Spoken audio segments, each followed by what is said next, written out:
What is going on? Is everyone as excited about this time of year as I am? I get a little kind of geeked up for fantasy football. It's something I've been doing back since sadly I'll admit this, but we used to track these things through the paper. Actually, a buddy of mine the following day would have to get the paper, go through all the stats and kind of hand do all this stuff. That's going back to probably I'm going to say mid 90s. Anyway, didn't mean to date myself, even though everybody already knows I'm old as hell, but super excited for this. I figured, a lot of people are doing them this weekend or may have just done them. So it should be kind of a fun time to just talk a little fantasy football, sip on some bourbon, and just kind of have a fun night of it. So it's something I look forward to. And sadly, I'll admit, probably put a little more time into than I should be. But it's something, of course, anytime for me when there's competition, I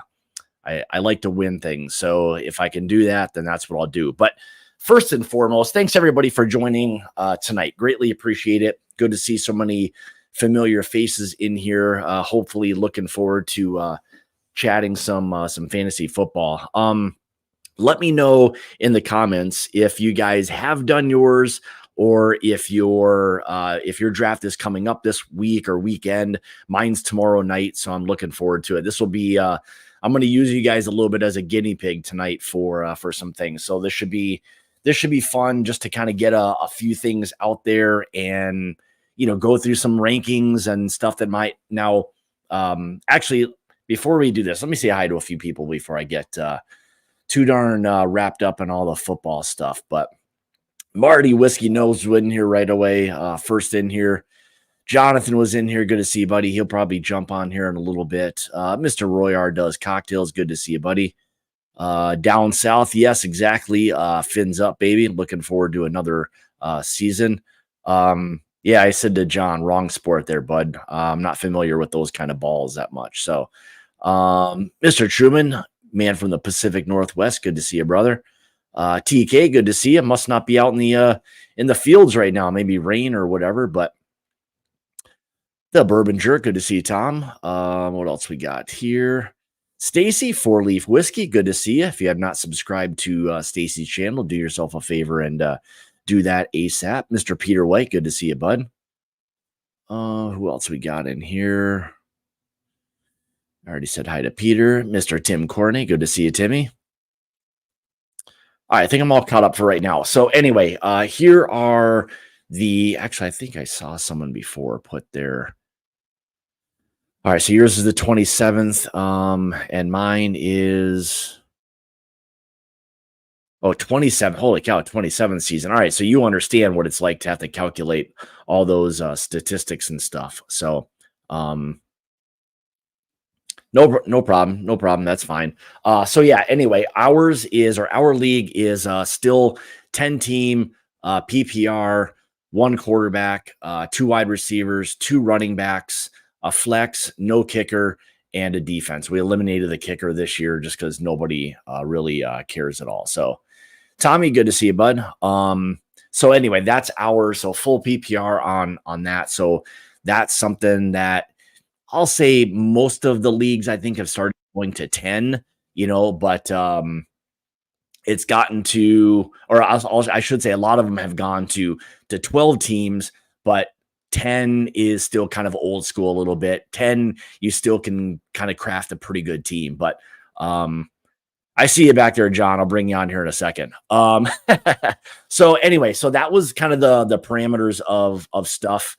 And I do like John. He admitted that the Patriots suck, so I can get on board with that. So I mean, I'm not gonna feel too bad for him. He ran with a dynasty for a long year, so I can see I can say what I want to say right now. He can't say anything. I can see him back there, but I know I don't feel sorry for any Patriots fan. I'm sorry, but I can't. But anyway, so yeah, that's the parameters. And tonight is going to be one of those things. We'll talk a little bit, stats, and I shouldn't say stats, but kind of targets, busts, all those things, sleepers, things like that, and just kind of get an idea for how maybe your draft is kind of setting up and kind of what I'm kind of thinking and doing, and all while sipping some bourbon. So leave in the comment outside of your draft what everybody else is sipping on tonight. I've got one of our newest picks that's coming up on Friday. Shameless plug, but it's one of our Still Austin. So looking forward to that. And then later tonight around 9:30 Eastern, Jason and I will be doing a Patreon only. We'll taste through a couple of these and give a few more tasting notes and things. So, all right, I'll leave him. I'm not going to leave him in the back anymore. I'll bring him on. There he is. How's it going, brother? What's up, man? I love talking sports with you. I know, and I like it. It's good when you get somebody who's sports educated and they understand. They can kind of do all those things. So, what you pouring? It looks like a little Bardstown bourbon. Yeah, we got the Origin Series, the Weeder. All right, can't go wrong. Here's your Dolphins jersey tonight, buddy boy. I've got it over there. I'll break that out on game day. So I thought about breaking it out. I'm also working on maybe trying to get a new jersey. I'm trying to figure out who I can lock into. It seems like every time I buy a jersey, they either get hurt or they don't last much longer. Just go old school. Get like Patrick Surtain or Jason Taylor. Oh, I've got Marino. I've got Sam Madison. I got Ronnie Brown. I got lots of old jerseys. Do we got sticky Ricky Williams? I do have Ricky Williams, Zach Thomas. I got lots of jerseys. So I can easily go old school. So all right. So let me ask you, have you done your draft? Have you not done it? Where are you at? Wednesday. Well, all right. So mine's tomorrow as well. So I'm looking forward to it. What is the structure of your draft?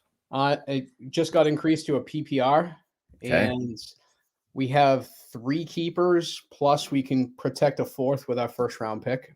So this league's been going on for like 15 years. All right. And are you a 10 or 12 team league? I believe it's 12. 12. Okay. That seems to become more common than 10. I'm still kind of in a 10 team, but you can 12 team, you obviously, things get stretched out a little bit more so you don't get loaded with, everybody. So I think in a 12 team, you really need to know your stuff when you get to those middle and late rounds. Those 6, 7, 8 rounds are big deals. Yeah, they really are. Cause I think collectively just about anybody can draft. I'll say in the first 1 or 2 rounds, when you start getting beyond that, and now then those names aren't quite as common or people don't know injuries, things like that, you can, that's really where I think people start to kind of differentiate themselves from other teams. So I got to give it to Jay. I asked him for some fantasy advice the other day, and that was a mistake. Well, to his credit, he told me not to keep the Falcon. So, okay, I told you. Oh, yeah. What you mean the Falcons defense? No. I had Drake London or James Cook, the running back from the Bills.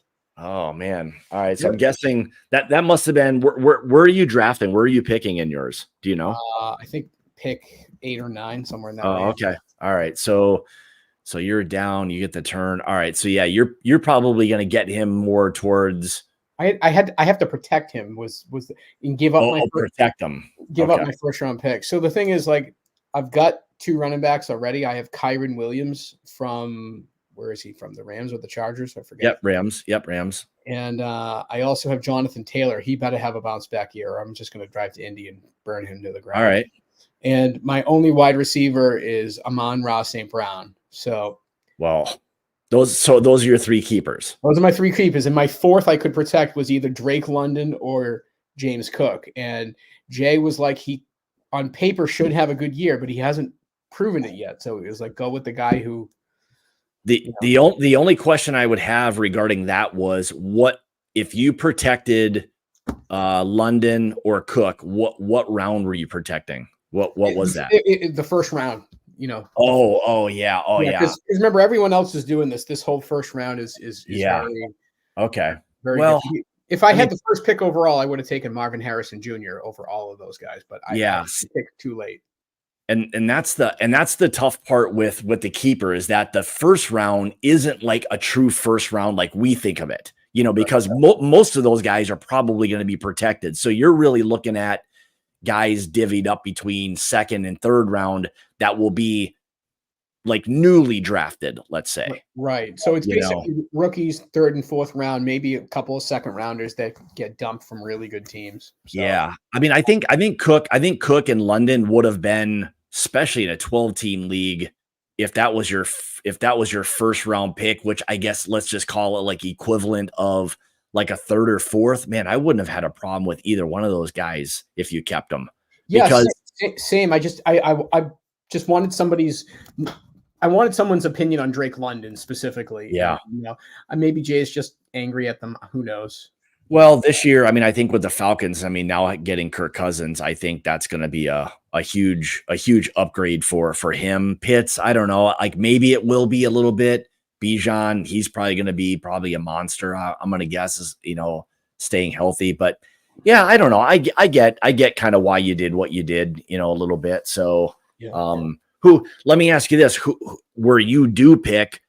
Are there particular guys you think may be there that will, Well, that protecting the guys I did now. I mean, honestly, we got to go in about 36 players, talking 3-4 rounds. So I'm going to be picking early in round 2 in our draft. And it's not great. I got to be honest, when we get down there, I think maybe Rashad White, maybe Cooper Kupp. I know Sam Laporta, the tight end's available. Some receiver from the Giants, Malik Neighbors. Is he a rookie? Yeah. So are you saying that's going to be like your new first round draft pick? Yeah. Yeah. I mean, I would, if knowing that, like if you had Jonathan Cook or Drake London, I would have told you to keep them. Like if that would have been, if those are the guys that you're picking in place of them, right? I don't know. I mean, I would have probably kept, to be honest, either one of them, especially if it's a PPR league. Like, I don't know if those guys you rattled off are going to be any better than Drake London. Well, I mean, I like London this year, but that's my opinion. But that's Jay said go with Cook because he's more of the sure thing. So I protected Cook and let Drake. I traded Drake London actually for a third round draft pick to someone else because he's worth that. So I just didn't. I haven't won fantasy football in about 10 years. I just won. I just came off a win of my fantasy basketball league. So I got a free. All right, you're right. You're riding high. You're riding high right now. I'm okay, fair enough. You are the champ. Yeah, you're the champ. So, all right, Jerk. Let's see. Drafting number 2 overall, 10-team traditional scoring non-PPR. Okay, so no real priority on receivers. So here you're looking for probably mostly yards. I mean, this is probably a non-PPR, probably where I'd start to going like running back. I'd probably go with if McCaffrey. I can't imagine McCaffrey doesn't get drafted number 1 in your league, then either Bijan or Breece Hall. That'd be my suggestion. What's everyone's love with Breece Hall? I think the deal is this year. I mean, I think the talent that's there, and again, it's pure projectability, right? We've not seen him do much. So I think with the offense now, maybe Rodgers being there and his talent, I think that's where everybody's kind of in love with it. Again, it's a little bit of a gamble. You don't really know. I think you've seen flashes of things, and maybe that's what people are hoping for. Well, but, Scott, let me throw this out there as an argument. After Christian McCaffrey, right? Yep. If you are building a dynasty league where you have, or keeper league where you have keepers, sure, I get the Breece Hall pick. Mm-hmm. But Saquon Barkley is a great running back, and he's on an amazing team in Philadelphia. He could be absolutely nuts. If you're playing for just this season, Christian McCaffrey, already hurt. Saquon Barkley on the Eagles. I like him as much as Bijan. And frankly, the Eagles are such a good team, whereas if their quarterback goes down, they're still going to win games. Yeah. I think the big issue, part of it is a little bit of age. That's there. I mean, I think Saquon, coming off of, that injury a little bit. I mean, again, Breece Hall, a little bit younger. I mean, I know it, I get exactly what you're saying. And I think there's, probably a flip of a coin with some of this stuff at times with these. And I guess you can probably, with the top 5 or so, you can make that argument for a lot of people. You know, and again, I think some of this does come down to your gut. You know, if you feel good about someone and you want to take them, then you do that. You know, there's people who love certain players, and that's what it is. You know, would I take them like second? I don't know if I'd take them second. Like that'd make me a little bit nervous. Oh, no, Scott, like after Christian McCaffrey, the next guys off the board have to be wide receivers, like the top 2 or 3. For a non-PPR? Yeah. I mean, there are receivers that are going to have 1,500 yards. Yeah, but think about it. There, you're talking about like yard guys and potentially less touchdowns. I don't know. So you'd want to go wide receiver in a non-PPR 10-team number 2. Like if like you said, if you really love Bijan or Bryce Hall or Saquon, great. But after McCaffrey, you know, I'm sitting here thinking that, I mean, CD Lamb and Tyreek Hill and Amon-Ra, I would put those all should be top 6 guys regardless. If you're talking PPR, I agree with you 100%. When you eliminate like any catches and now you don't have to factor that in, you're just going to talk about like yards and touchdowns. Man, I don't know. I mean, I guess you really can't go wrong with any of those guys. I mean, they're all studs right there in that top 5. I don't think you can really miss on that. I hate having wide receivers and then not getting any credit for like catches. You know what I mean? It's such a kind of a bummer, but so here's the thing. Christian McCaffrey, projection wise, they're saying he's going to have about 1,870 yards, right? CD Lamb is projected to have 1,600 yards. You know, I mean, CD Lamb is arguably the best receiver in football. I would assume he would be the second pick overall. Yeah, I mean, again, like my mindset always goes to like PPR stuff. Like I don't even like think of like non-PPR stuff anymore. So it's a big difference. But again, those top guys between the top running backs and the top wide receivers, roughly, you know, the wide receivers should theoretically have more yards, you'd think. You know, so again, now here comes the offset of touchdowns, you know, like what kind of offense are you in? So it can get a little bit tricky in terms of, you know, maybe a running back has more, I don't know, with CeeDee Lamb, I don't know. I mean, that him, Tyreek, these guys could rack up tons of touchdowns, you know. So yeah, I mean, CeeDee Lamb had 12 touchdowns last year, and honestly, Dak Prescott blew for like 4 weeks. You know, if they ever put it together, he's going to be an absolute monster. He's 25 years old, and he's head and shoulders the best receiver in football. So I'm just like, I'll look at that, and I'm like, I think he should be the number 2 pick after McCaffrey. Yeah, I mean, in our league for sure, PPR. I mean, these guys that are target monsters and catching the heck out of the ball, they will 100%. He'll more than likely be second in our league. And you know, again in PPR, you know, you're looking for, you know, yards and touchdowns. I mean, that's what matters. You know, so you know, I guess whatever you feel comfortable with, then go from there. So I do want to point out one thing that is against my belief system as a fantasy football owner, but that's left me 0 for 10 the last 10 years. Okay. Is I prioritize running backs always over receivers. We live in a very soft 2024. And I mean that like politically, worldwide, and football, where like you can't touch anybody. Again, going back to like the Dolphins of Dan Marino's era, right? If those guys weren't getting absolutely hit by an 18-wheeler every single play, he probably would have had 10,000 yards.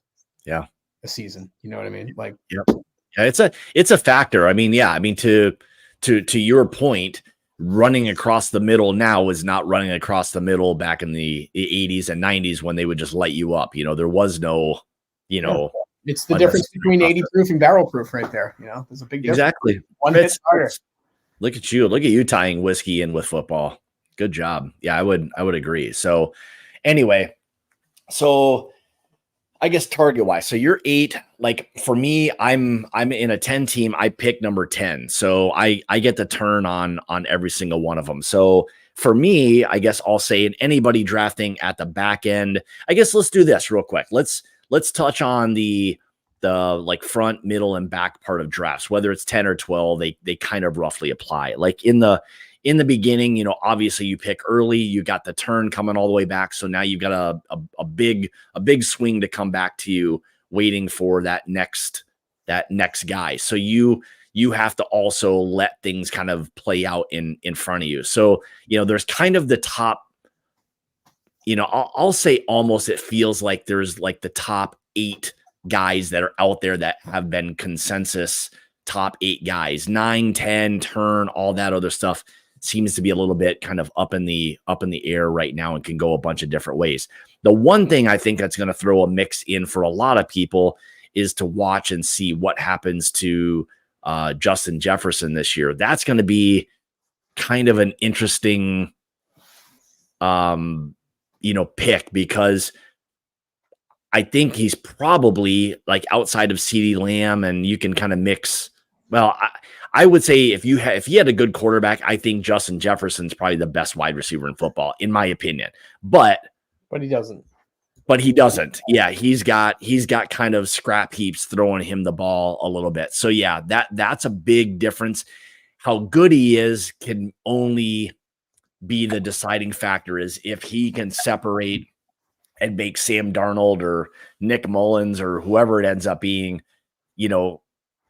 make that he makes them look good. That might be the only way that turns into a good situation for him. It makes me a little bit nervous, with him. But didn't the Vikings lose their quarterback, the rookie? Yeah, it's down to Sam Darnold and Nick Mullins. So yeah, JJ McCarthy is done for the year. And again, even if that was the case, what were the chances that JJ McCarthy was gonna like continue to make Justin Jefferson like a superstar? Like, he wasn't going to be as good as Kirk Cousins, I don't think.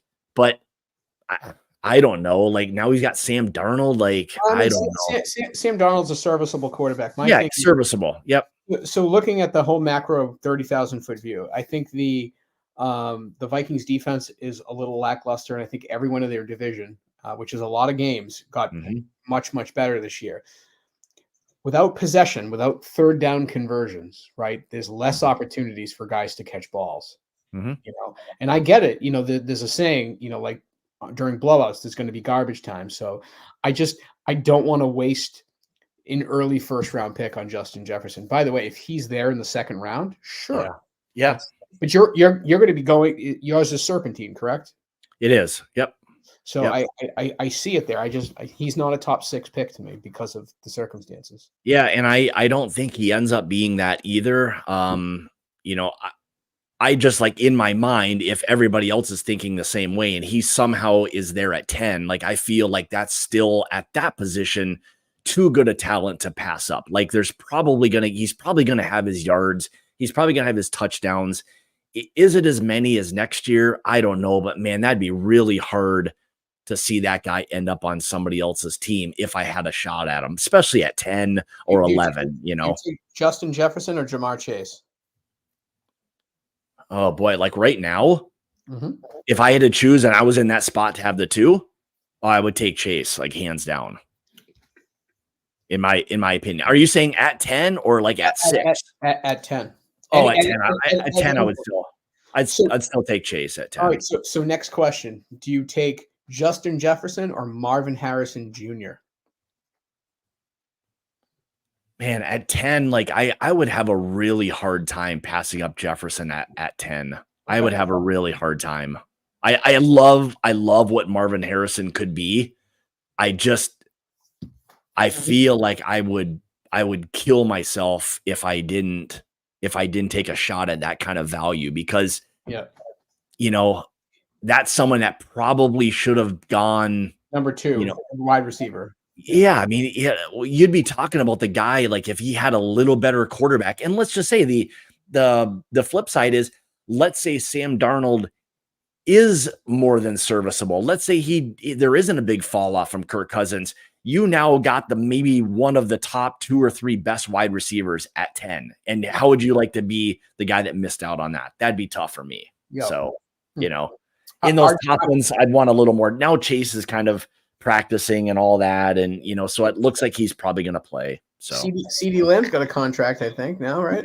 Big money. So there's nothing to worry about with him. He's, 1, 2, or 3. I've seen it McCaffrey, Hill, Lamb, and those 3 kind of flip-flop. After that, it kind of comes down to, are you a running back guy? Do you still want wide receivers? Where, Chase, St. Brown, like all of these guys, it kind of comes a preference. Talk Tyreek Hill for a second. Like, I'm very nervous about Tua ending up a vegetable. So, he was healthy last year.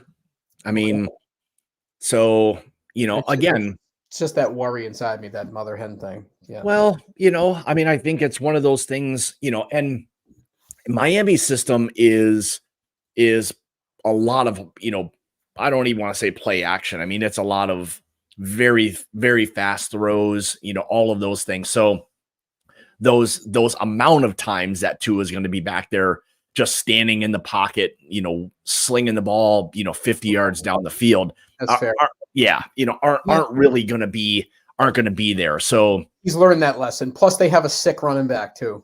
Yeah, they got a great running back. Their offensive line is not very good, so it's going to be conducive for him getting the ball out a little bit quicker. So, may I interrupt and ask what's in your glass? I missed the beginning. Yeah, I've got one of our Still Austin, one of our picks that we're releasing on Friday. So just kind of going through those, of which we'll be talking about later on tonight as well. So fantastic. Big fan. Probably of all the Texas whiskeys, probably my favorite, hands down. Love everything about what Still Austin's doing. It's the first Texas whiskey that doesn't remind me of Texas whiskey.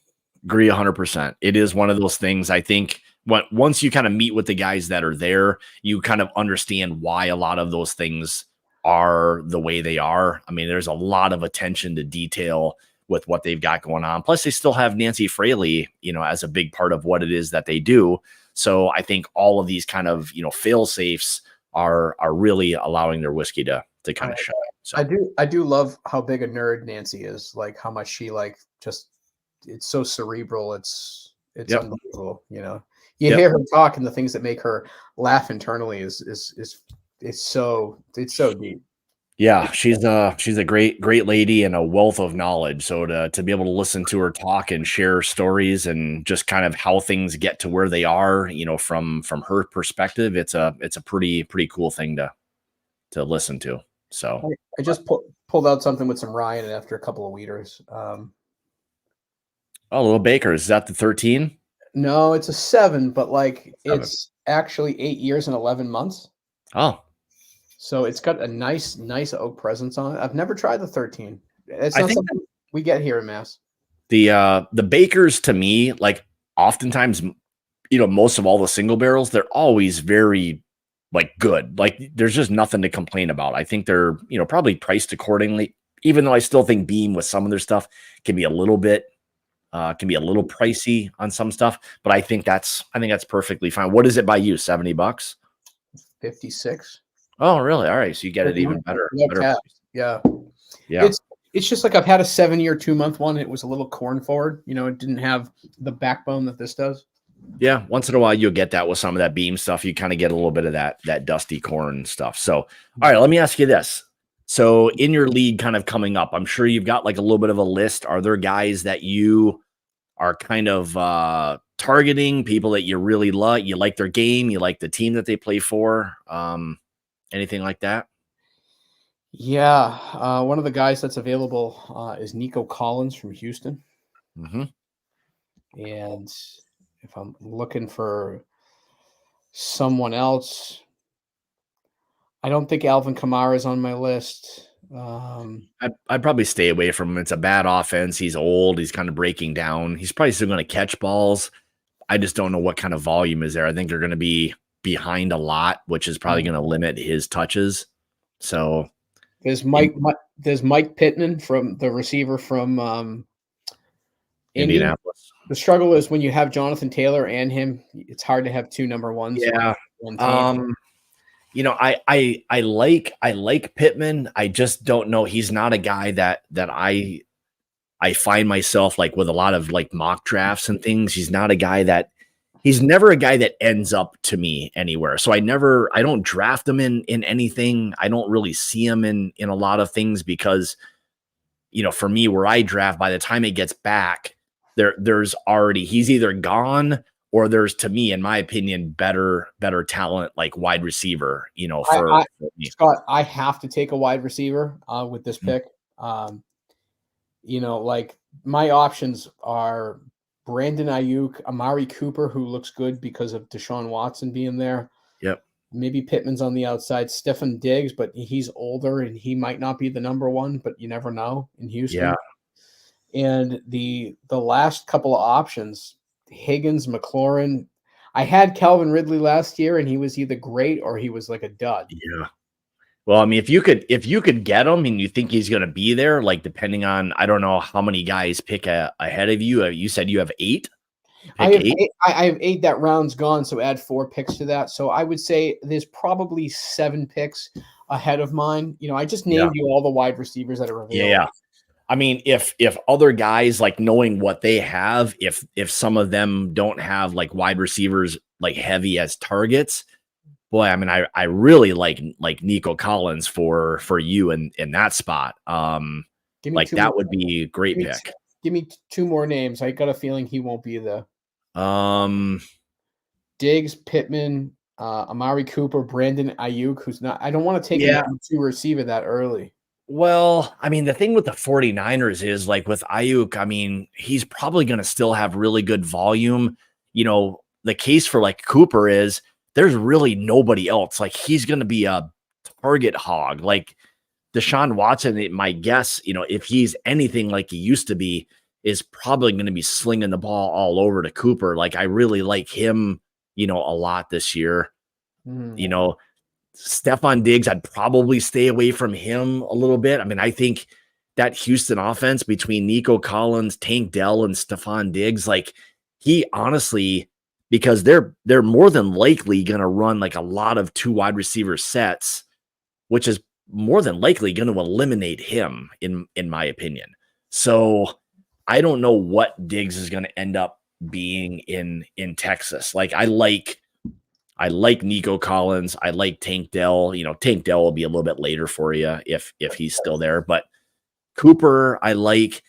Man, Pittman, I just can't buy into like that whole thing. Like I don't know what Anthony Richardson's going to be there. Like it feels like to me like he could either be a complete superstar or just a guy that wants to run the ball like Vic all the time. You know what I mean? Yeah, you really don't know that. I have one more name to throw in the mix, and this is a huge gamble, is Marquise Brown on the Chiefs.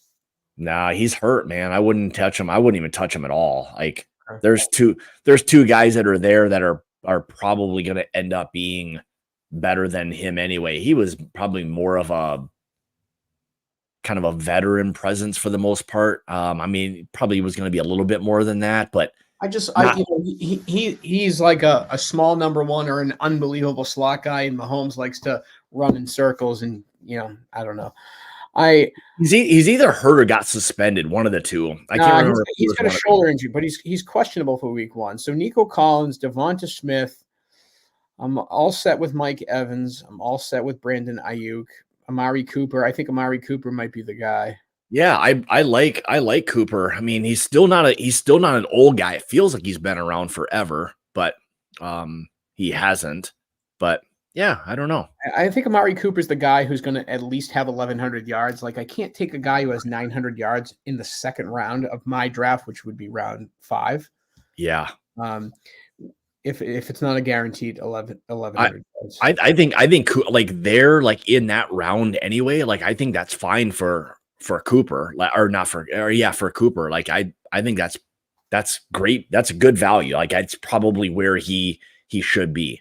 And honestly, round 5 in your league, that's maybe even slightly better value. So if you get him later in round 5, that's probably a really nice pick.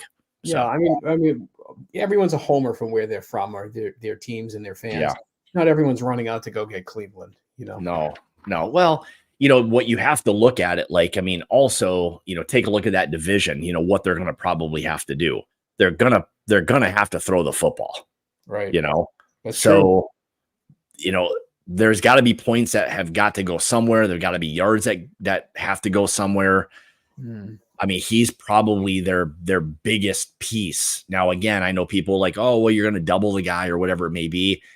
I don't know. Like everyone says that, but when you get these kind of elite talents like that, they don't ever seem to just be taken out of a game for the most part. I'm gonna start looking at their offensive line, and like obviously Deshaun Watson can throw a deep ball.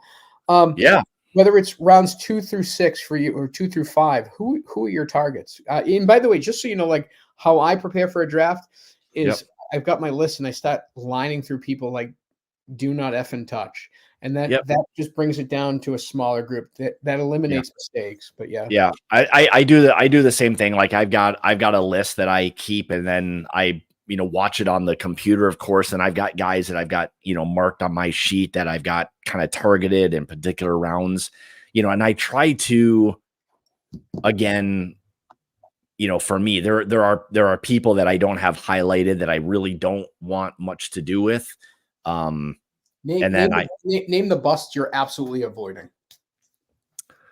Bust that I'm absolutely avoiding. It's somebody you just don't like or don't believe in, or you don't believe in the system of the team. Yeah, well, I'll say like, I'm not a huge fan of like Pittman. He is a guy that makes me a little bit nervous. I just am not a fan of what he does. Here's what I will say. I don't look at who I think's necessarily going to be busts. What I try to do is I try to look at the best teams and the most like prolific kind of offensive teams, and getting pieces of all of those teams oftentimes bodes well, so, you want those, San Francisco, Kansas City, Miami, like these kind of teams, Philadelphia, like you want pieces of all of those teams. And what you're saying is their third receiver could be better than another team's second receiver. 100%. I mean, they're going to score points. They're, again, to your point, like Barkley, he's probably going to be fine. And I think whoever does get him, when they get him, it's probably going to be a great pick. Will he be very far off of those top guys? Probably not. But, again, having pieces of those teams, bode well for you. There's a reason. I'm willing to wager a bottle of bourbon with you that Saquon has more yards and touchdowns than Breece Hall. Really? Worst case, I gotta send you a ball. more yards. All right, I think I'd probably more yards than Breece. I mean, I have a hard time. I have a hard time with this personally because it's a Jet, and being a Dolphin, I have a hard time putting a lot of faith in a New York Jet. If it was, what can I swap it out for Bijan? No. Okay. Aaron Rodgers is old. I know their defense is good. I haven't seen it. The Jets have sucked for so long. Yeah. The Falcons have only sucked since they got spanked by the Patriots in that second half. Well, I said to Jason yesterday when I was talking to him about the Falcons was, take into consideration the team that the division they play in. Outside of Tampa Bay, they don't really have a lot of competition. So theoretically they should be a pretty good team. If they don't win 11 games, it's an embarrassment. They should win like 13 or 14. They probably won't win that many games. I mean, their schedule early on has like a couple of built-in losses. I think they've got to go to like Philadelphia, and they got Kansas City. Like they've got a pretty tough, like out of division kind of roster from what it looked like. But if you had to take the world off and you had to watch one game on your Dolphins calendar, what matchup do you want to watch them play? Oh man. Boy.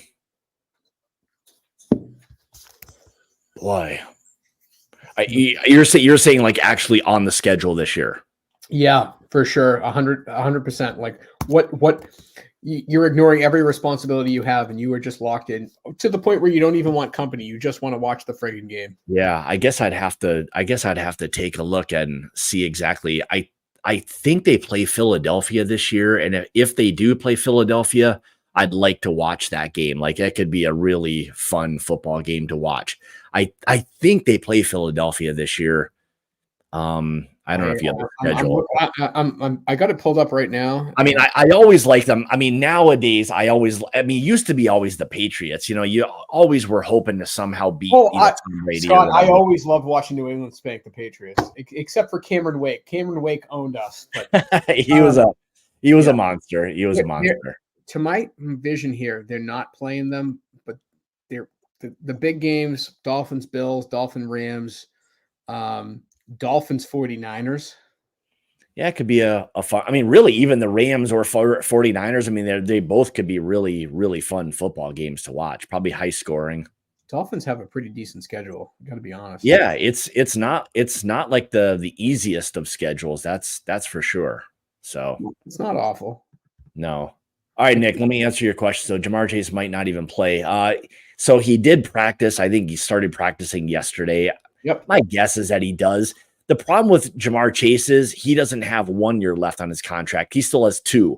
So his leverage is not the greatest. He's going to have to play. So I'd be very surprised if Jamar's or if Chase is not out there on that Sunday. So I like Olave. I just don't like the offense. I don't want any part of the Saints this year for the most part. Olave was a freak in college. I mean, he's a great wide receiver. I just, I don't know. I'm having a hard time buying into the Saints because I think they're going to be a team that's going to be behind an awful lot. So even though, he'd probably be their best, but when you're not scoring enough, that doesn't equate to very many points. So what do you got here? Saquon will lose many touchdowns to the tush push.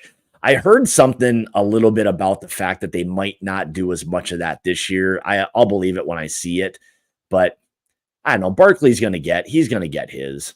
So, I don't know. Aaron Rodgers likes to throw the ball. Remember when he was on the Packers, right?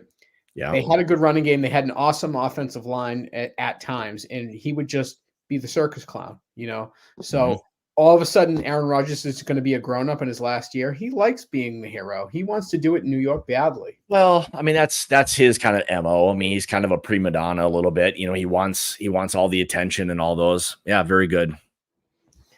Nice to have a pick, Yeah, very nice.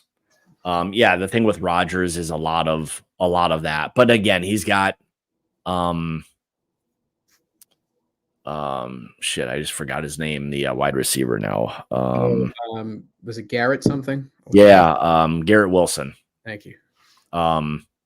So yeah, it's gonna, I mean, their offense should be pretty good, but we'll see. I mean, if he goes down again, like the Jets are probably in trouble. Let's just call it. Who is their backup? Brees Hall? No, it could be. That'd be bad. That would be bad. But I don't even know who the Jets backup this year is, to be honest. But yeah, Nick, I love Brian Thomas this year. So who are you taking rounds 2 through 5? I don't know. So for me being at 10, so I get 10 and 11. So I have to let that kind of play out a little bit, for me. So it's going to be watching a lot of what happens kind of early on and then late, in PPR.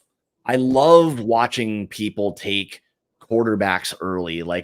I'm perfectly fine with all that. And then taking a lot of position guys. If you can load up for me in the top 5 or 6 and have nothing but wide receivers, mostly wide receivers, I'm going to say 6 rounds, 4 wide receivers, 2 running backs. I think that's great. And then you can start to focus on quarterbacks, tight ends, things like that. That's my approach. We're not far off. For me, it's more running back than wide receiver heavy, but I need to change that.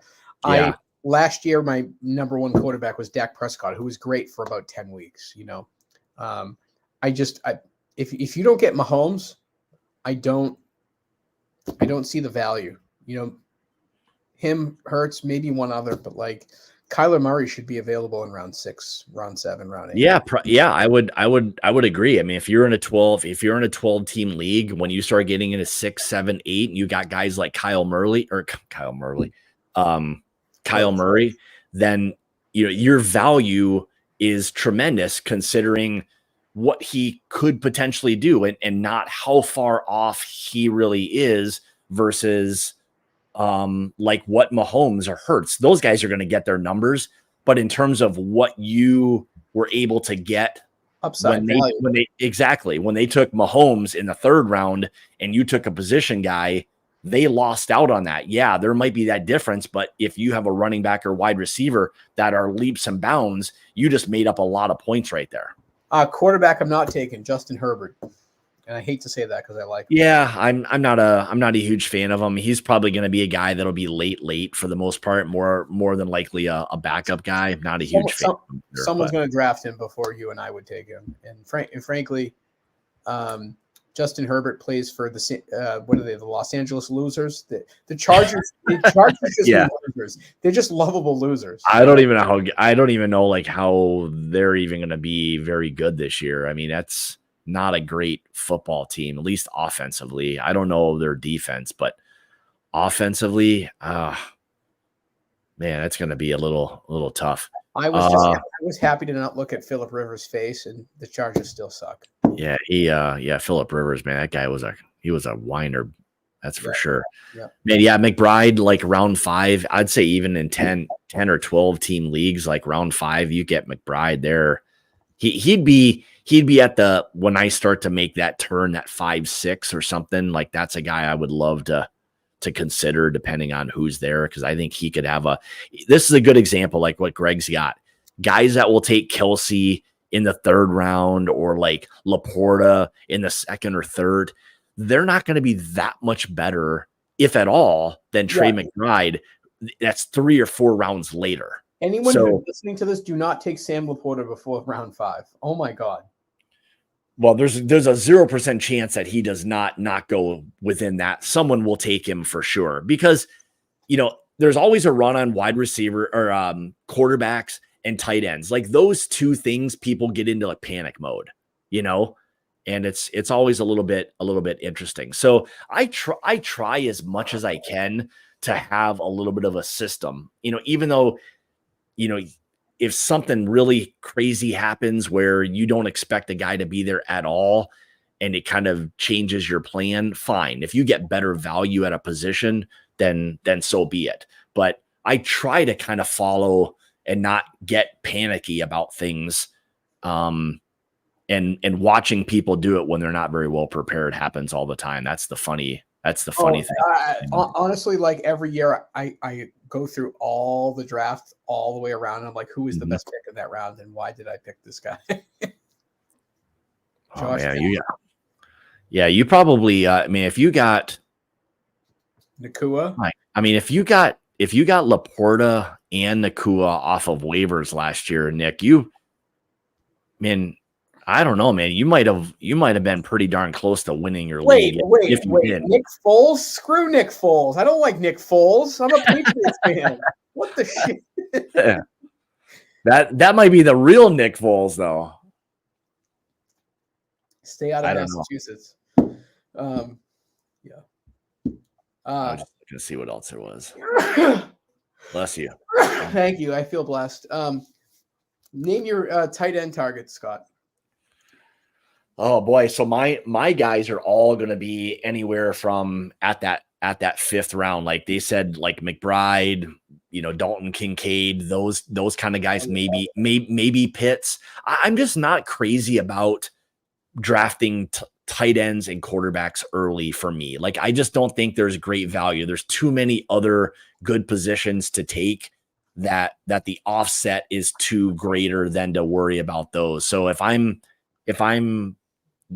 generally speaking, in the top 6 rounds, everything I have is going to be all wide receivers and running backs at that point. Usually wide receiver heavy, considering it's PPR. But I don't know. If I did deviate, it would be to maybe eliminate a running back and just go kind of like hero RB and like work off of your top, more than likely either 1st or 2nd round running back, and then wait till like later on and pick up guys like, I don't know, like Jalen Warren or something along those lines. Guys, Pittsburgh, Pollard from Dallas. These guys are starting running backs. Pollard's not on Dallas anymore, is he? Or not Dallas. Tennessee. I'm sorry. You either got him or like Tajay Spears again, Tennessee. I was thinking Rico Dowdle when I said. I gotcha. I like Spears a lot. How he looked in college. He's had some bad luck. The guy who looks great in the preseason is Javonte Williams from Denver, but I don't know about their quarterback. He looks like an NFL quarterback, but he's going to be inconsistent. Yeah, Bo Nix. It's another one of those things again. Like kind of a little bit of my theory is to stay away from these teams that just are not like very good. Like I don't know how good Denver can be. And you got to play Kansas City. It's like I don't know. I mean, you have to rely on a quarterback or a rookie quarterback, and as good as he may be in preseason, when you're like thrown into the fire and now it's time to really perform, can he do it? Maybe, but there's more of a chance that he doesn't, because you see what happens to a lot of these rookie quarterbacks. These guys just get abused one year and they're like gone. It's like, what have you done for me lately with quarterbacks?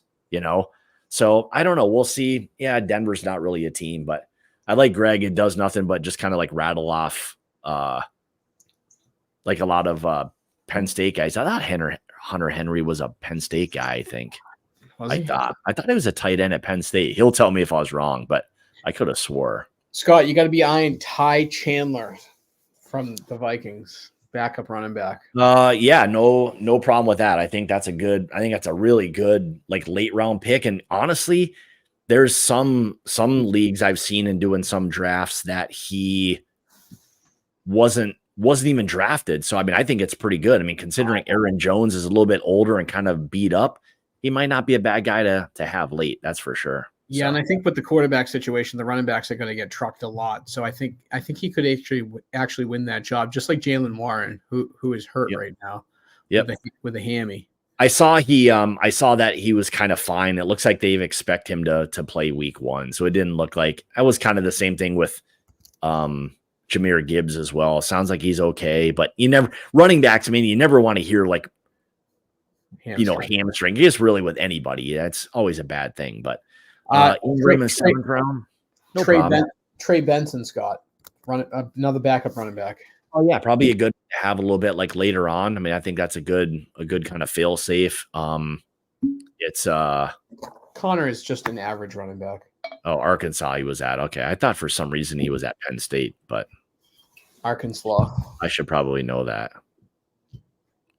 I forget. What's this? AJ Dillon out for the year. Josh Jacobs getting Oh, that must be new. I didn't even hear that today. So did he like injure himself in practice or something? I didn't even hear that AJ Dillon went down. So there's that other neck injury, season-ending surgery 4 hours ago. Holy shit. Oh, okay. Yeah, I didn't see that. So that bumps up, I mean, really behind Josh Jacobs. What's the other guy's name? Like Warwick? Oh, maybe that's what it was. Maybe that's why someone I thought somebody said something, but yeah, I love McBride this year from Arizona. What team was Jacobs on? Packers. That's right. He was a Raider, but he's a Packers now. The Packers never run the ball. Well, it's probably going to change. It's probably going to change a little bit now. I mean, I think with Jordan Love, but Emmanuel Wilson, 49ers running back RB2 is out too. Was that Packers is Emmanuel Wilson is their backup. Yeah, Emmanuel Wilson. 22 years old. Huh. He'll be another one. I mean, I think Josh Jacobs, I think he's going to be, I mean, I think he'll have a great year. I mean, I think in that offense, I mean, it's going to be a lot of points. So, Mitchell. Scott, you ready for who the Jets backup quarterback is? Yeah, who is it? Tyrod Taylor. Jeez, Tyrod Taylor. He's still lingering around, isn't he? Dude, that guy just wants to hold the ball and have like somebody absolutely deck him into next week. That's his life's goal. Tyrod Taylor, the backup for the Jets. All right. Well, I mean, as a Dolphins fan, I wouldn't mind. I don't wish injury upon anybody, but if we saw a little bit of Tyrod Taylor this year, I wouldn't be upset about that. So Are you in a fantasy league with local people or with your buddy Jason? Yeah, no, it's all. I would love to be in Jason's league. I told him that last night. All right, I'm gonna throw him, not actually him. I'm gonna throw his buddy under the bus. This was collectively the worst. It was the worst draft I think I've ever heard anybody. His second round pick was a kicker. Dude, pull up his team right now. I don't have his team. I'm sure he's probably lurking or something. He was maybe going to hop on, but I whatever it was he said, I don't know what that guy was doing or if he thought he was drafting soccer players. I don't know what it was, but no matter what it was, like even if you auto drafted, you would never select a kicker. So like if that dude, I don't know what, I have no idea. Like that's unless you're drafting Sebastian Janikowski, what the hell? I don't even care who it is. I don't care if it was Jesus. Like, I mean, and he was going to make every single kick. You don't take him in the second round. I don't care. Like so no matter what, that league's not legit if you're drafting kickers that early. No, there was one other. I think the fourth round pick was like another kicker. I have no idea. Like I was completely baffled at what he was telling me. Like, it's like a KPR league, a kick per point league or something. I don't know what it was, but I told him like if anybody drops out, I want to be part of that money league that he's in next year. So how come the Mash and Journey doesn't have a fantasy football league? I don't know. That's probably a good. I think maybe we'll do something. If even if he doesn't want to be part of it, which I'm sure he probably will be, I think we'll do a 10 or 12 team league this next year and do it. I gave it some thought and I probably should have. I mean, Scott, you could do a 14 team league. You just can't have any flex spots. Yeah, that I could probably do that. I do like flex a little bit. I think it's always fun, but yeah, I don't know. I think probably we'll do something next year and then just play for bottles. You know, you don't have to do money or anything. I think everybody would, probably be down for that. So, but anyway, so yeah, I'm looking forward to. I'm surprised that I've rambled on about fantasy football for an hour now. Admittedly, I do watch a lot of video. I look at a lot of like statistics and all those other things. So I try to be as prepared as I can, because being prepared is not knowing necessarily just the first 2 round guys. It's beyond that and later rounds where you can find like the Puka Nakuas and the Kyron Williams, those kind of guys. That's really how and where you put these leagues. Puka Nakua was a waiver guy in our league last year. Kyron Williams, I've been all over since he was a rookie. So like, it's just nice that I actually have him and he's a starter. You have Kyron Williams? I do. What round did you have to give him up in, or what did you have to swap? It was just a keeper. Like I've had Kyron Williams off and on for the past 2.5 seasons. So okay, so you had Kyron. So like what we would have to do in the leagues we used to run is, if you were a guy that kept them, you would just have to give up your final round, whether it's round 15 or whatever. But who cares, right? Even if you had to do that. So we do redshirt rookies too. So it's like we have to give up a 10th round pick to protect somebody, or a 9th or an 8th if there's multiple. And I've tanked certain years to try to build a roster, but the reality is I'm always teased by that youth. That's why you heard me talk about Saquon Barkley tonight. I'm looking at guys who are gonna get the stats because I have a good foundation. Yeah, I mean, you got a really solid team. You add in a couple guys that are like those kind of breakout type candidates, or guys that have had one really good season and they're just ready to like explode, and you land on one or I mean, even better, 2 of them. Like, I mean, you're going to the championship. That's how you win these leagues, is knowing and understanding who those players. Can I ask a question of chat, Scott? Yeah, absolutely. So guys, let's call it round 10 through 12. What names do you got? What names are going to be the outperformers? What's gonna win me that league? Are you saying rounds 10 through 12? Yeah. Yeah, I mean, I think I'll give you like a couple. I mean, I think the guy in Dallas, I think like Rico Dowdle will be one. Now, the one guy that you can maybe pick up a little bit like later, he's starting to kind of rise up a little bit, but he kind of is going to start the year on the pup list. Will be Jonathan Brooks out of Carolina. He's going to be like, he could be a stud. He's out the first 4 games because coming off of that torn. He's a running back? Yeah, for Carolina. Right. I mean, Chuba Hubbard was pretty good last year. He is. And that's one of the parts. That's kind of where I was going. Like, he's another guy that may go like undrafted, but if you could get Chuba Hubbard like late, that's fantastic. I mean, that guy you could ride him the first, 4 to 6 weeks, depending on what Brooks does. I mean, holy cow. Art Monk. Look at Marty's drunk. Art Monk. John Riggins. Oh boy. The old Redskins. We're gonna see Marty in Bardstown. We will. We were kind of like right down to the last few tickets and stuff. And I sent him something. I said, if you're gonna get one now, because they were going. Marty hasn't bought a ticket yet? He's got one. Yeah, I believe he got one. Did you get one, Marty? Please tell me you got one. I sent him something before they were sold out. I think I was so excited after the Sagamore event that I was the first person to buy a ticket. You might have been. Like, you sent me something like right away. I'm like, man, I don't even know if they're on sale yet. How the hell did you get one? I was very excited. So it'll be a good one. So, all right. So here's the thing. So I combined a couple of things this year as my fantasy football name. All right. So there's one nickname, and then somebody who I really enjoy as a football player. Can you imagine what the name of my fantasy football team is this year? Laces out. No. It's not like he heard us talking about it. He heard us talking about him. He's like, hey, I couldn't take it. I couldn't take it anymore. Hey, I don't know if I told you last night. Can anybody guess what my fantasy football name is this year? I gave a couple hints. It's a little bit of a nickname and a favorite player of mine. Favorite Dolphin besides Dan Marino? You're kind of close. You're kind of close. So is it not? It's not Dan Marino. No, it's my fantasy football like league name. It's no, what I know. named I'm talking about your favorite player. It's not Dan Marino. No, it's a modern player. Okay. Modern player. Hawk 2. Hawk 2? Is that it? Is that it? That is it. Is it Hawk 2? That is it. That is it. Yeah. Oh man. Well, what I saw today was I was considering changing it even more. I saw someone that said Hawk Tua spit on Dak thing.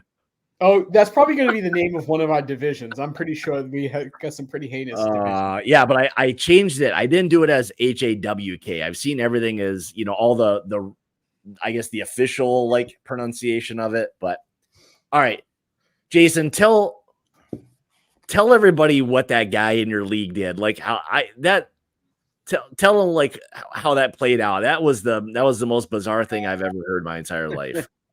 So I just recently did a fantasy football draft. We had 10 teams. It wasn't, a huge group, but the guy. So we found out today that he did have it set up on auto draft.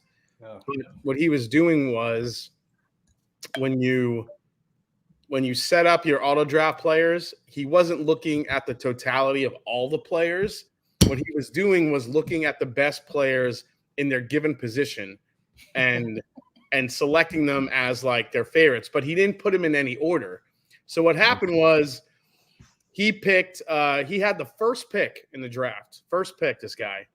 His first pick was Josh Allen, a QB, which is a little bit too early to be picking a QB. Yeah. But that's not the worst pick. So we had the snake around draft. So by the time his pick came up again, when he picked number 10, he picked the Jets defense, number 10. And then his next two picks were back-to-back kickers. All right, so he's coming in last. And that's really all you need to know about his draft. Yeah. His first four picks completely screwed him. I don't think he knew exactly what he was doing. I don't think he knew what he was doing as far as like setting up his draft. It was pretty bad. Jay, he could have literally have just like said, you know what, guys, I'm not going to play fantasy football this year. Just crumbled up $100 and just pitched it out the window. Just let it blow away because there is zero return on investment. That's basically what he did. We upped ours to 150, so no joke.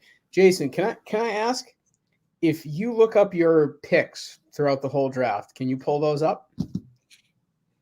Yeah, I could give you my my picks. Yeah, I want to know what your pick was and who were the guys right afterwards. All right. While he's doing that, I'm going to address this. So I took Rico Dowdle in the 12th. Love it. Caleb Williams, Jaden Daniels, both were in the 11th. Fine. Have no issue with those guys at all. I'm assuming 15 rounds. If you got those guys there in those rounds, if you got Jaden Daniels, that's that late. That's pretty awesome. Have you watched Caleb Williams in the preseason? Yeah, he's been good. He's been good. He looks like an NFL quarterback. Like I don't know what it is. It's just something where he does. I was not convinced that he was going to look like this in the NFL based on watching him at USC. I just never really thought. He had bus written all over him to me. Like I just didn't like how his attitude with things were. I don't know, but maybe it's a comparative thing in my mind based on their prior quarterback who just looked lost. Oh yeah, you talk about what's his name? He's Josh Fields. Yeah. Justin Fields, Justin Fields, Josh. All right, so my picks. Round one. So I picked 8th. 8th was my spot this year out of 10. So I was almost last, but my first pick I got, which was pretty crazy because a lot of people reached for quarterbacks in the first round. I ended up getting Breece Hall from the Jets, my first pick. You start one or two quarterbacks, Jason? What's that? You start one or two quarterbacks? We can stock 2 if we want. Okay, so there's like a super flex. Okay. Yeah. So no. He was saying, can you start 1 or 2? Oh no, just one. One. Wow. Okay, so the QBs. All right. So Breece Hall. Sorry. So Breece Hall, I picked for my first pick. When it wrapped around, I grabbed AJ Brown from the Philadelphia Eagles. Third round, I grabbed Travis Etienne Jr., running back from Jacksonville. 4th round, I grabbed Nico Collins from Houston, wide receiver. So good. 5th round, I got Dalton Kincaid, tight end from Buffalo. Round 6, I was starting to look at quarterbacks. So CJ Stroud was available, so I grabbed him, and he was it wasn't a reach at that point. He was sitting there. So I was like, well, I'm grabbing CJ Stroud. So because at that point, Mahomes was already off the board. Josh Allen was off the board. Who were the next 2 quarterbacks after Stroud? Okay. That were taken? Yeah, I'm curious if you have the draft order. After Stroud, it was, let's see, QB. So Joe Burrow and Kyler Murray. Those are the next 2. Okay. Yeah. I mean, they're kind of all interchangeable. Yeah, so then I grabbed T. Higgins, Cincinnati wide receiver. Then I grabbed DeAndre Swift, my running back for Chicago. Then Deontay Johnson, Carolina wide receiver. And then round 10, I was able to get Jackson Smith-Njigba out of Seattle, which I thought was a steal in the 10th round. Nice. Then the 11th round, I started looking for a backup quarterback. Jaden Daniels was sitting there, so I grabbed him. Now, that was the only probably little bit of a reach I took, but I knew the guys that I was drafting with, and I knew one guy that kept talking about him. So I grabbed him before I knew he was going to grab him. So I grabbed him. I got Dalton Schultz, Houston tight end for my backup. Khalil Shakir, Buffalo wide receiver, who I think is going to have actually a breakout year this year. Young-Ho Koo is my kicker, probably the only Falcon on my team. The token Falcon in there. Yeah. Then my last 2 picks, I got the Bears defense for my 15 round pick, and my last pick was Jaleel McLaughlin from Denver running back, who I think is also going to have a breakout year. So I have who was that pick, Jay? Jaleel McLaughlin. Okay. Yep. He's technically the backup in Denver, but again, with Javonte Williams and his injury history, exactly. That's exactly why I grabbed him, and he's a quick back. So yeah, I'm hoping he gets some carries. Maybe he has a little bit of a breakout, and he ends up being a steal for me. These are like lightning in a bottle guys. If you hit on these kind of guys like late in those rounds, you win your league. Yeah, that's how you win your league with some of these things. Yeah. So. Betting on Javonte Williams to get hurt is he's 5'9" and he weighs 202 pounds. He's going to get the crap smacked. Hey, what's up, Lance? What's he got? All right. So what does he got? Peter B got AJ Brown as his first pick, and one league I picked 10 or 12. Yeah. AJ Brown was hanging around, but again, we had guys reaching. Like I said in that first round, grabbing quarterbacks early. Josh Allen, Patrick Mahomes went. also in the first round. So it was just a lot of early and so when Breece Hall got to 8th, I was like, "Are you freaking serious?" And that's ridiculous. I grabbed him. I grabbed him immediately. So yeah, he's a top 2 or 3 running back for sure. Yeah. I don't know if I've ever shared this with you too, but our fantasy football league, we have 2 rules. If you don't make the playoffs, there's a loser bracket, and you play in the loser bracket for the first pick. And if you do come in dead last, the league gets to vote on renaming your team something heinous. That's pretty cool. good. Yeah, that's good. It's a great idea because the text chain, it gets real personal real fast. I'm sure there's probably some pretty nasty names, that's for sure. So yeah, to get AJ Brown like that late, I mean that's pretty fantastic. So Peter, are you gonna come over in September, buddy? You said you were gonna let me know today. What do we got here? I got a little bottle share coming up, and then a week sober before Bardstown, so I don't die when I'm there. So. Are you talking to Lance? No, I was talking to Peter B. Peter. Yeah, I don't have Lance's contact info. Let's see. FOMO's real in a live draft. Yeah, exactly. It's just like Bourbon releases. Exactly. FOMO sets in, and it always seems to happen with quarterbacks and tight ends. Like those seem to be the 2 positions for whatever reason that people get all freaked out about. QB shock job. QB shock job. Yeah. Yeah. I mean, basically, people start looking at quarterbacks, and I understand like trying to grab Patrick Mahomes, but I mean, I actually think Patrick Mahomes is going to be handing the ball off a lot this year, get a little pressure off him, but we'll see. The thing is that that's not even the issue. Is that I think people like try to make the argument of like somehow that they're not like that great or whatever it may be. That's not even the issue. It's just the difference of value. To take for Jason's example, to get CJ Stroud in the 6th versus somebody who takes somebody in, let's say, the 1st, 2nd, or 3rd round, like that's ridiculous, because there's a chance, honestly, CJ Stroud could end up with as many points, if not more, than 1, 2, or 3.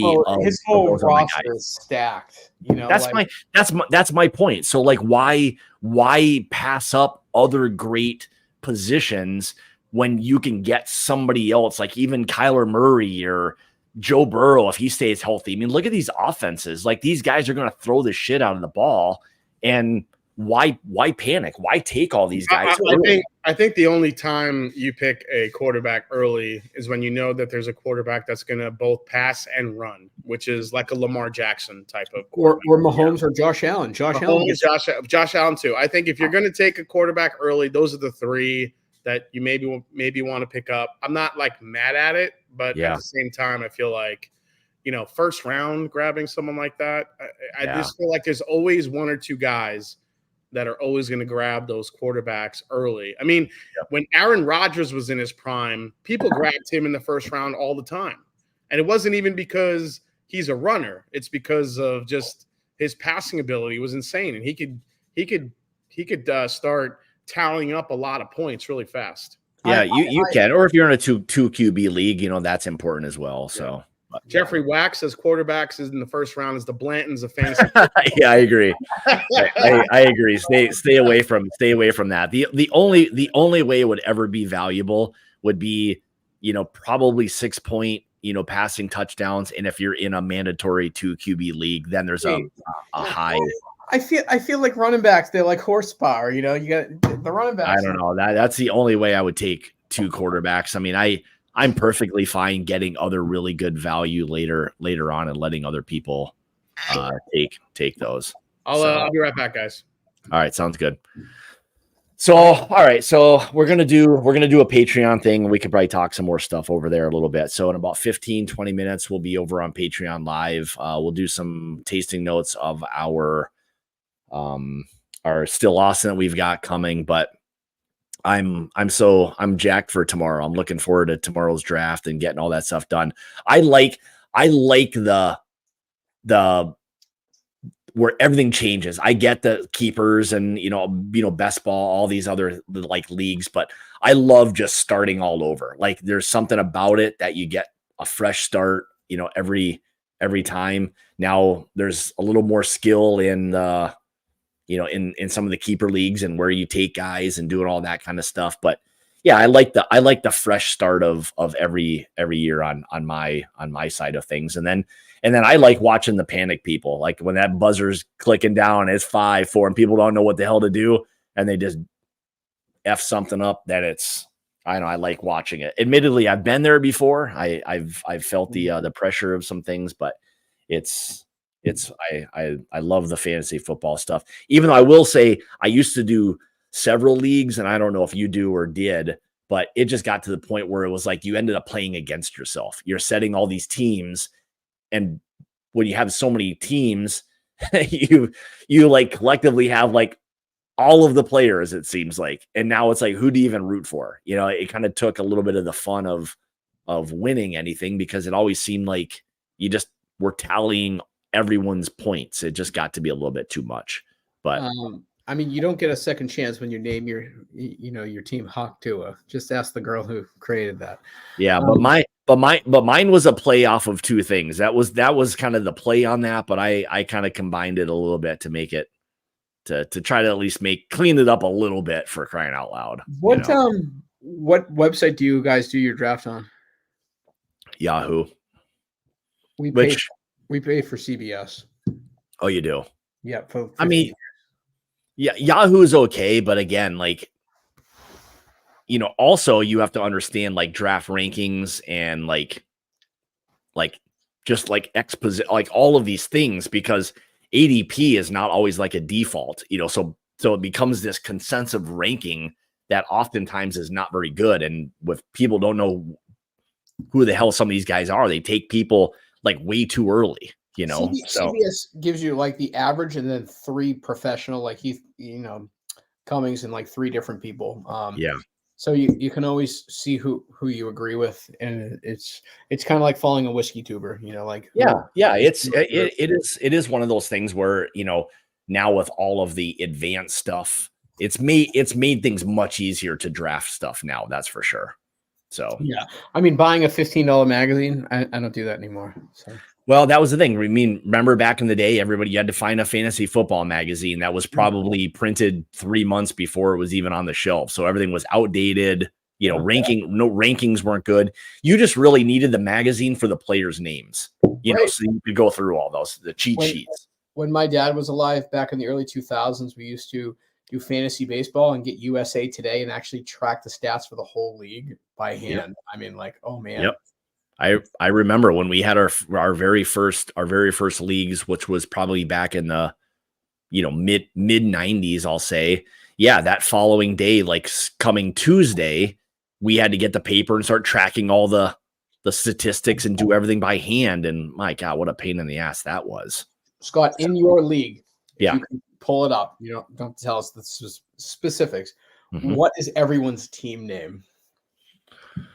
Let me see. I'm a believer when you go to like trivia at a bar that you got to have a good team name that makes someone blush. So let me see if I don't think there's anybody who has anything like that, but let me see if I can even bring it up here real quick. I'm scared to look at the team names on my league. Fantasy football. All right.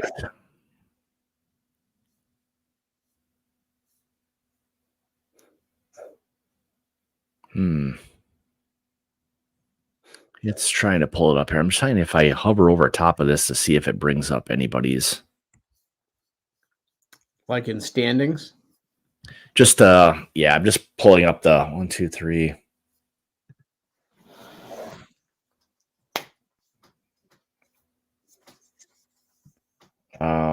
Let's see. Here we go. Scott, do you ever smoke a cigar with your whiskey? Oh yeah, quite a bit actually. Yeah. I think I ever seen you on stream. No, usually on screen I won't, but I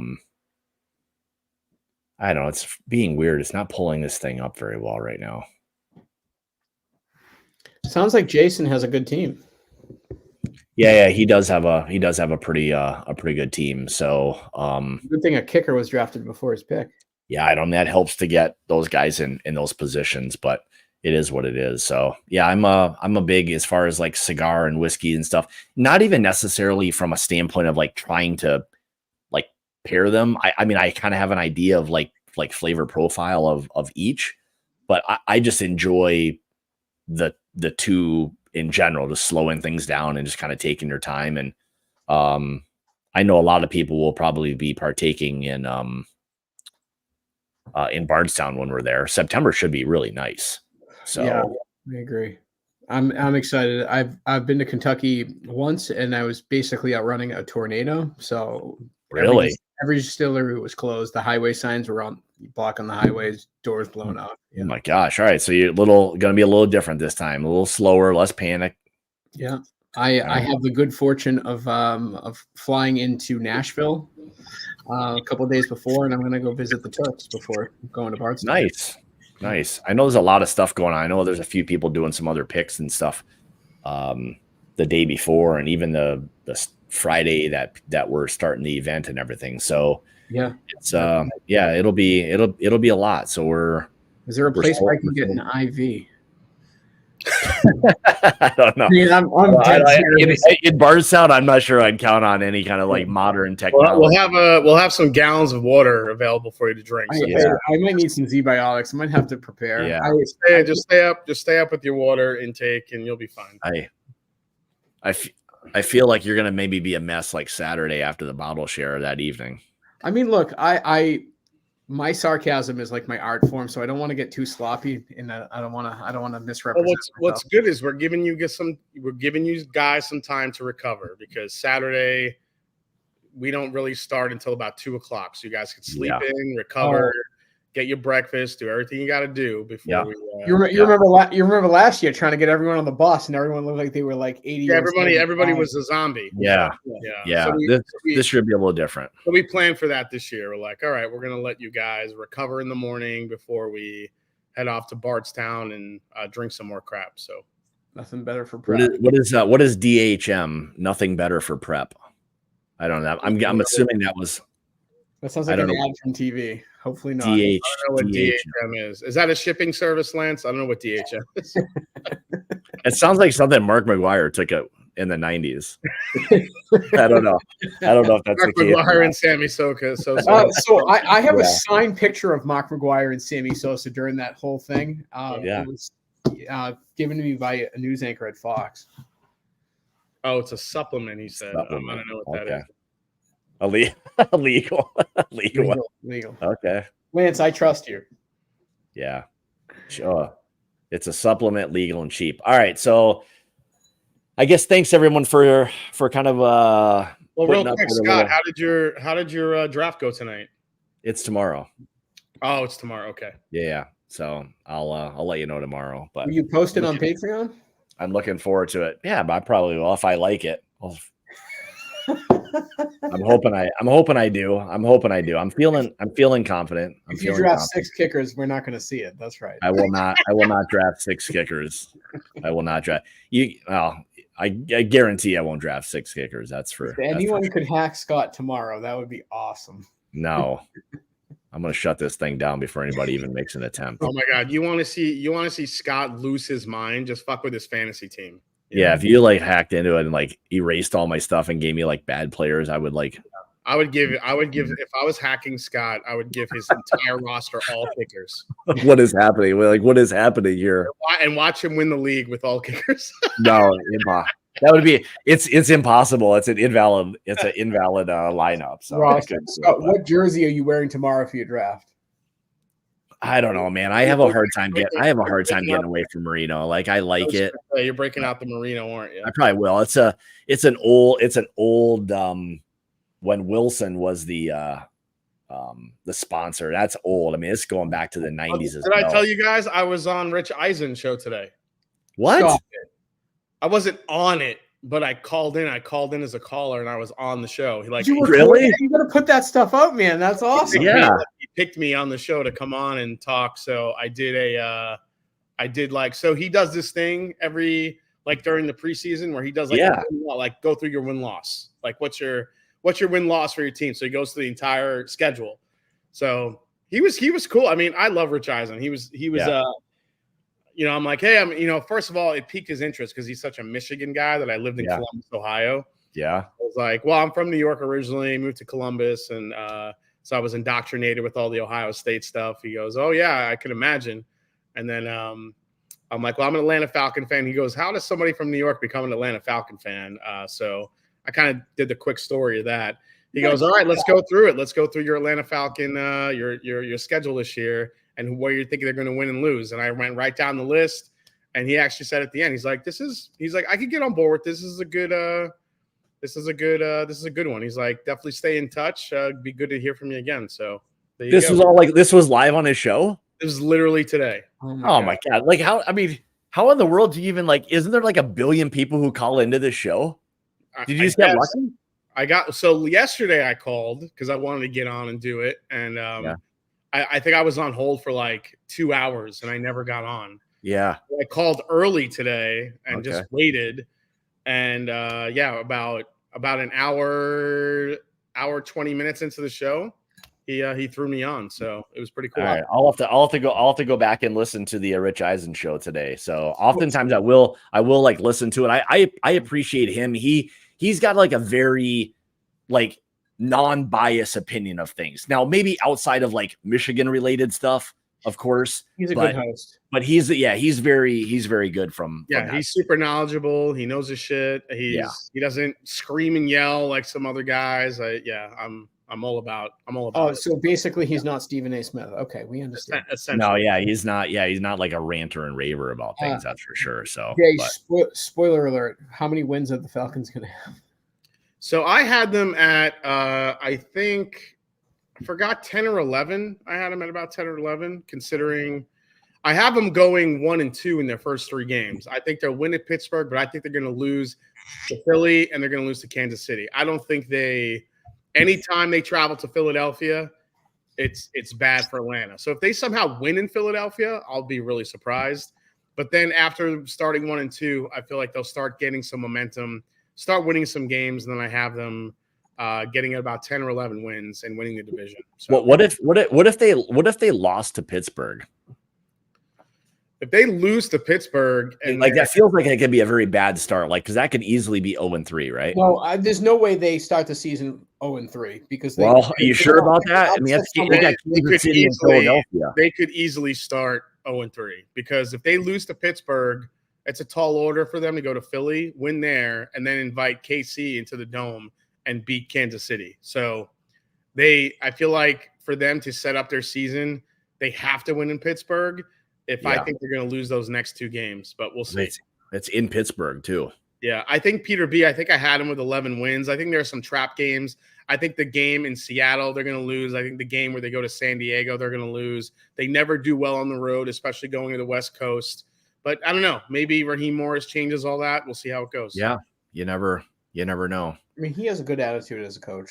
Yeah, he does. Yeah. He's good. He's a good dude. We'll see if it all comes together. It's really, I think the offense will be fine. It's the defense that you hope the injuries are going to mitigate a little bit. Matthew Judon, baby. Dude, welcome with the red sleeves, baby. The red sleeves. All right, if you guys want more fantasy football talk, come on, visit us over on Patreon Live. We're going to do some tasting notes of our Still Awesome and stuff too. But for anybody who's not drafted, good luck. Hope you win your league, unless you were somebody who was in my league and you were lurking tonight. I tried to avoid like giving any actual like tips on who I was going with. Jonathan, you're that guy. We tried getting it a couple times. I'm like, there's a couple people that like might be watching this thing, seeing what the hell I'm gonna say, and I refuse to like let those fuckers like get any leg up. So I'm not divulging anything. Patreon, I'll divulge anything because those two don't support me. So screw those two, and I'll tell you whatever I think I'm gonna do on Patreon stuff. But, all right, man, you got Scotty. You ready to drink some butterscotch, baby? I am. I think is the butterscotchy one the 11, the one that finishes 11. I actually just had these pulled up. Let me look. I know you guys love your butterscotch. I say butter. I like it more than Scott does. Scott, what's your favorite sweet note in a bourbon? Elijah Craig barrel proof. Yeah, no, I like getting that like sweet oak. I like when you get that like rickhousey feel on something. I like that. I like that flavor profile on something. So I have to say I'm a brown sugar guy, but that rickhouse smell, if you can get that in your bourbon, that's like I'll take the brown sugar stuff as well. I like that. It's probably why I like Elijah Craig barrel proof. I like all those notes and stuff generally speaking. Elijah Craig barrel proof is like it's like dessert. So so the one that's -11 at the end, that's the butterscotch one, and the one it stands out. And the one that's -2 at the end, that was the one that had that was like the ECBP profile. Yeah, I could tell just drinking. I'm like, when I went back and forth, I was trying to guess because I didn't have the stickers that were showing which one was which. I was like just trying to figure it out. It kind of stood out like a sore thumb. We'll reveal the stickers tonight too, if in case. Yeah, we'll do that. So if anyone's part of Patreon, I'll drop the link here in a second, and I'll throw it up on the thing. Jason will throw it up on his, and we will see you guys shortly. Uh-oh, he's frozen. Solid happens again. Thanks for hanging out, guys, and thanks for talking football. Hey, there he is. He's back. Yeah, I'm back. See, that was good. Someone's trying to hack into my shit. I can see someone's trying to monkey around with me right now. There's some weird shit going. There's weird shit going on. All right, guys. We'll see you guys next week here on My Bourbon Journey. Have a good one, guys. We'll see ya. Later. See ya.